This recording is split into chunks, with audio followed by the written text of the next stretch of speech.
Okay, let's go.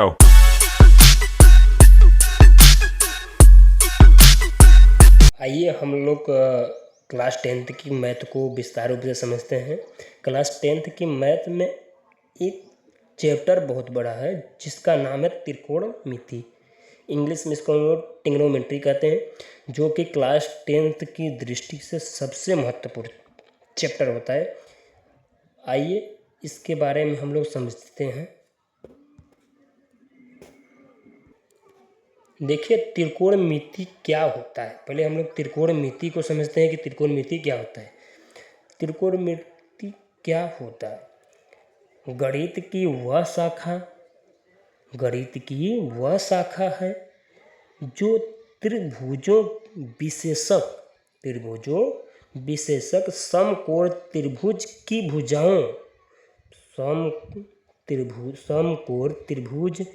भुजाओं और कोणों के बीच का संबंध का अध्ययन करना या करती है, उससे हम लोग त्रिकोणमिति कहते हैं। ठीक है, आगे समझते हैं। आइए कुछ महत्वपूर्ण चीज़ों को ध्यान में देते हुए हम लोग अध्ययन करते हैं विस्तार रूप से। जैसे कि टेंगल का मतलब होता है कोण। हिंदी में कोण बोलते हैं, इंग्लिश में इसको टेंगल बोलते हैं। जैसे कि साइन थीटा, क्या हो गया? साइन, पहला हो गया कोण। दूसरा कोण हम लोग क्या समझते हैं? कॉस। तीसरा हमारा क्या होता है? Ten, ten. और चौथा मेरा क्या होता है? कॉट। क्या होता है? कॉट। पांचवा क्या होता है मेरा? सेक होता है। क्या होता है? सेक होते हैं। छठवां क्या होता है मेरा? आइए उससे भी हम लोग समझते हैं। छठवां मेरा होता है कुसेक। क्या होता है? Cosec, COSEC। ये कुछ टेंगल होते हैं, इसके बारे में हम लोग समझते हैं आगे विस्तार से। देखिए टेंगल को और त्रिभुज को हम लोग जब ज्ञात करते हैं तो उसमें कुछ फॉर्मूले का यूज करते हैं। जैसे मान लीजिए कोई एक टेंगल बनाते हैं,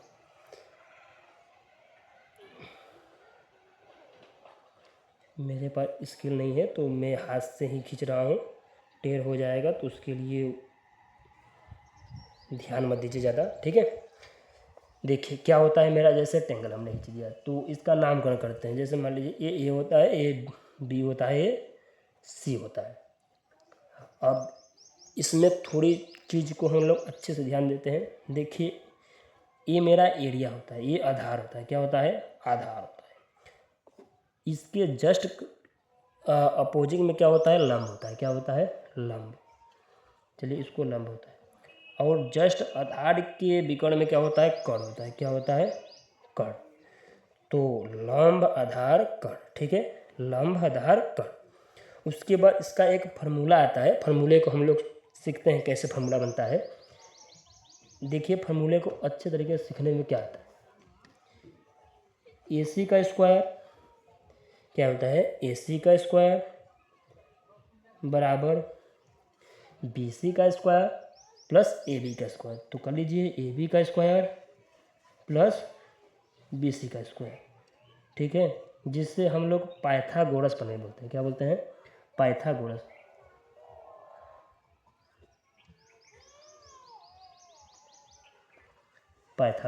प्रमेय। ठीक है, क्या होता है? पाइथागोरस प्रमेय। देखिए कुछ और इम्पोर्टेंट सूत्र को हम लोग जिक्र करते हैं। जैसे में नंबर 1, साइन थीटा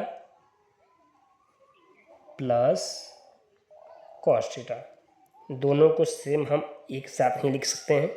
जैसे में ऐसे लिखा जाता है, sine square theta plus cos square theta बराबर क्या होता है? 1 होता है। क्या होता है? 1। और इसको हम लोग कई तरीके से लिख सकते हैं। जैसे में